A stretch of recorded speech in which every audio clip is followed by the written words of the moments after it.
Salve Maria a todos, meu nome é Caio Batista e este é o canal Continuismo de Sempre. Hoje nós iremos refutar o 6º capítulo do livro Os Erros do Catecismo Moderno. E no capítulo de hoje o tema é sobre a dignidade da pessoa humana. E nós veremos como que o autor do livro irá argumentar em relação ao que o catecismo ensina sobre esse tema. O autor, como de costume, busca subterfúgios para atacar os ensinamentos do catecismo. E como não pode acusá-lo de ensinar heresias, se atenta meramente à maneira de expressar as verdades que o catecismo apresenta. Sobre a dignidade humana, o autor inicia citando o Santo Tomás e fazendo uma distinção entre dignidade natural e sobrenatural, e suas consequências. Quando apresenta o questionamento ao que o catecismo ensina, ele diz que o catecismo fala sobre a dignidade humana sem fazer distinção entre a natural e a sobrenatural. O catecismo fala sobre os dois aspectos ao mesmo tempo, sem detalhar as diferenças. Novamente, percebemos que a questão aqui não é um erro ensinado pelo catecismo, e sim a forma simples e objetiva que o catecismo usa para falar sobre temas variados. O autor, novamente, não leva em consideração que o catecismo é um resumo da doutrina, e não um compêndio de teologia sistemática. O autor prossegue fazendo uma crítica à forma como o catecismo apresenta a dignidade humana baseada na liberdade, baseando-se em apenas um único parágrafo isolado, como de costume. Ele diz que na doutrina tradicional da Igreja, a dignidade humana consiste no fato do homem ter sido criado à imagem e semelhança de Deus, possuindo uma alma espiritual e sendo dotado de intelecto e vontade, por meio dos quais pode conhecer e amar a Deus. E ele conclui, citando o parágrafo 1705, que o Novo Catecismo ignora essa realidade e foca excessivamente na liberdade, como se essa liberdade fosse uma liberdade à parte de Deus, separado de Deus. Mas o próprio parágrafo que ele cita o desmente e refuta. Vejamos o que diz o parágrafo do Catecismo 1705. E diz o seguinte: em virtude da sua alma e de seus poderes espirituais, de inteligência e vontade, o homem é dotado de liberdade, sinal eminente da imagem de Deus.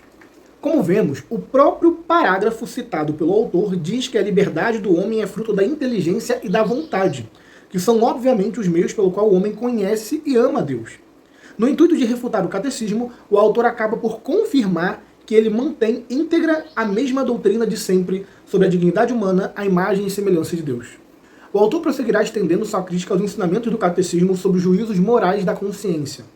Citando os parágrafos 1738 e 1778, ele irá dizer que o novo catecismo apresenta a consciência como instância suprema do juízo moral, e não mais a revelação divina.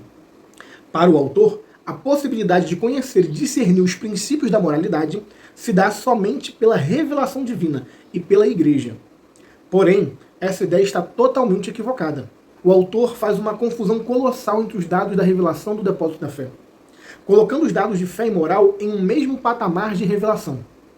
O autor demonstra com isso que desconhece um conceito básico. Existem doutrinas que são diretamente reveladas por Deus e não estão acessíveis à razão humana, como é a doutrina da Santíssima Trindade, da união hipostática das duas naturezas de Cristo, por exemplo. Por outro lado, existem verdades que são acessíveis à razão natural, como é o caso da lei moral e dos mandamentos. O apóstolo Paulo, em Romanos capítulo 2, versículo 15, reconhece que a lei de Deus está inscrita na consciência dos pagãos, e será por ela que eles serão julgados. Quando o catecismo dá essa ênfase à consciência em matéria de moral, não está fazendo nada além de reproduzir uma verdade explícita na Sagrada Escritura e na Sagrada Tradição. Negar isto é um atestado de ignorância teológica absurda. Ao final, o autor acusa temerariamente o Novo Catecismo de fazer da consciência individual árbitro último de todas as questões de moral, o que é evidentemente falso, pois em nenhum lugar o catecismo dá a entender algo próximo disso. O autor a seguir começa a problematizar o conceito de dignidade sobrenatural apresentado pelo catecismo no parágrafo 872. Vamos ler o parágrafo e depois iremos analisar a crítica do autor. E diz o seguinte: entre todos os fiéis de Cristo, por sua regeneração em Cristo, vigora a verdadeira igualdade de dignidade de ação, pela qual todos cooperam na edificação do corpo de Cristo, segundo a condição e o munus próprios de cada um.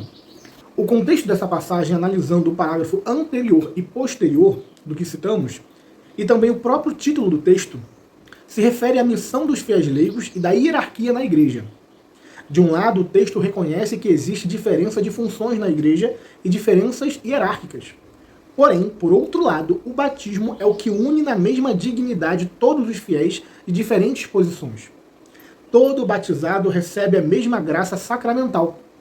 Não existe um fiel mais batizado do que outro.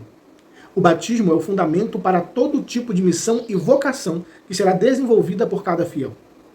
É o que une todos na mesma dignidade de filhos de Deus, independentemente de sua posição na hierarquia. É disso que o texto fala. Mas o autor, seja por ignorância ou por malícia, faz uma enorme confusão teológica, como de costume. Ele confunde a dignidade batismal de todos os fiéis com a dignidade de santidade, que é maior ou menor em algumas pessoas. Ele diz que o catecismo supõe que todos os fiéis têm a mesma dignidade meritória diante de Deus, independentemente do nível de santidade. Como se um simples fiel batizado fosse tão digno para Deus como São José e Nossa Senhora. O que é evidentemente falso. Ele não faz distinção entre a graça primeira, que é imerecida, e a graça segunda, que é baseada nos méritos. Ele coloca todo tipo de dignidade no mesmo contexto, como se não houvesse outros tipos de aplicação para a palavra dignidade. Ele não consegue diferenciar a dignidade comum dos batizados com os méritos e níveis de santidade particulares de cada batizado. Enfim, ele faz uma confusão generalizada, inferindo no catecismo coisas que ele não diz. O autor prossegue citando os parágrafos do catecismo que falam sobre o bem comum, que são os parágrafos 1905 ao 1927, e faz uma crítica infundamentada ao fato do catecismo falar muito sobre aspectos sociais, como justiça, bem-estar e paz, e citar poucas vezes a relação dessas coisas com aspectos espirituais e de fé. Mas o autor se esquece novamente de pontos cruciais nessa análise. Primeiro, falar de justiça, bem-estar e paz, ou falar do bem comum em geral, já implica necessariamente nas verdades de fé. Pois essas coisas só são possíveis se estiverem ordenadas ao verdadeiro bem que é Deus. Logo, o autor faz uma separação irracional entre bem comum e bem espiritual, como se uma coisa pudesse existir sem a outra.